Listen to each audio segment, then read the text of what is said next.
Assalamualaikum warahmatullahi wabarakatuh. Perkenalkan, nama saya Sulistia Elpani dari PAUD. Saya di sini akan menjelaskan tentang menjelaskan basis pendidikan anak usia dini, menjelaskan prinsip pendidikan anak usia dini, menjelaskan asas pendidikan anak usia dini. Sebelum masuk materi, saya mempunyai yel-yel terlebih dahulu. Aku anak PAUD, tidak malu dan takut, cinta bapak ibu dan juga ibu guru, sayangi teman-teman, hargai sesama, itulah anak PAUD cita-cita. Yeay! Langsung saja masuk ke materi. 1. Menjelaskan basis pendidikan anak usia dini. Terdapat 3 basis pendidikan anak usia dini, yaitu yang pertama, berbasis pada keholistikan dan keterpaduan. Pengembangan anak usia dini mempunyai arah pada pengembangan segenap aspek pertumbuhan dan perkembangan jasmani dan rohani anak.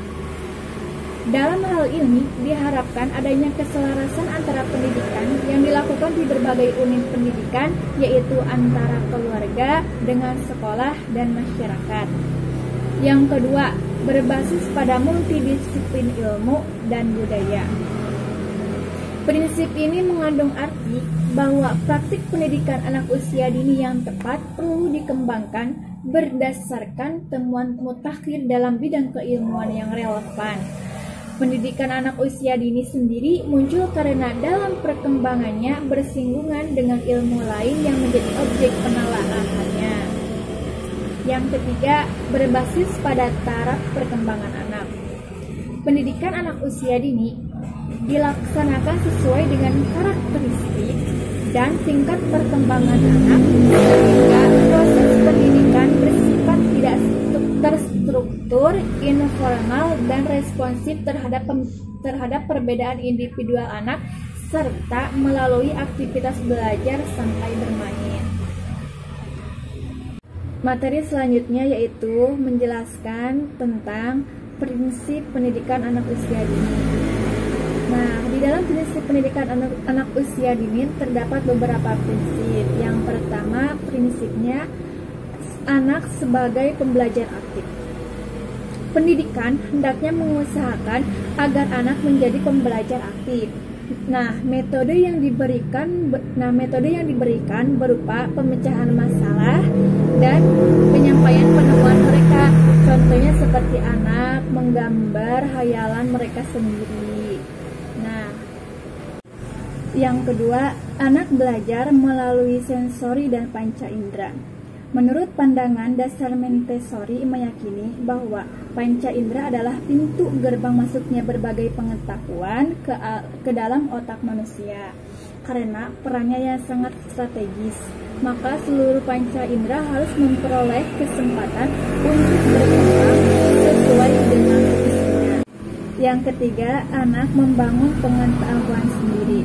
Nah, dalam konsep ini, si anak itu diajak untuk berpikir, percaya diri, kreatif dalam mencari dan mendapatkan pengetahuan yang mereka inginkan.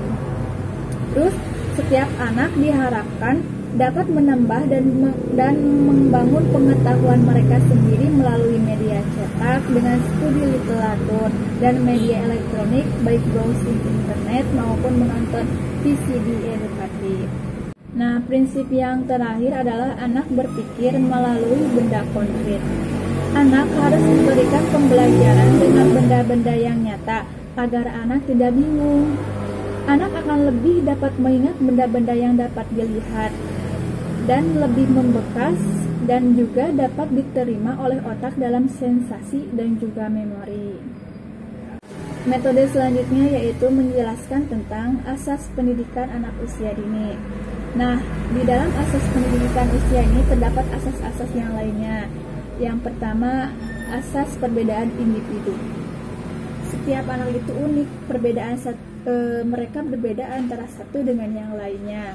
Misalnya perbedaan latar belakang keluarga, perbedaan kemampuan, perbedaan bakat minat, dan lain-lain agar anak dapat mencapai hasil belajar secara optimal.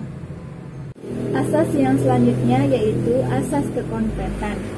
Melalui interaksi dengan benda-benda nyata dan pengalaman konkret, pembelajaran perlu menggunakan berbagai media dan sumber belajar agar dapat dipelajari anak dan juga anak mudah lebih paham. Misalnya menggunakan gambar binatang atau membawa binatang hidup ke dalam kelas. Sekian yang dapat saya sampaikan. Mohon maaf bila ada salah kata dan juga masih kurang pembahasannya. Sekian, wassalamualaikum warahmatullahi wabarakatuh.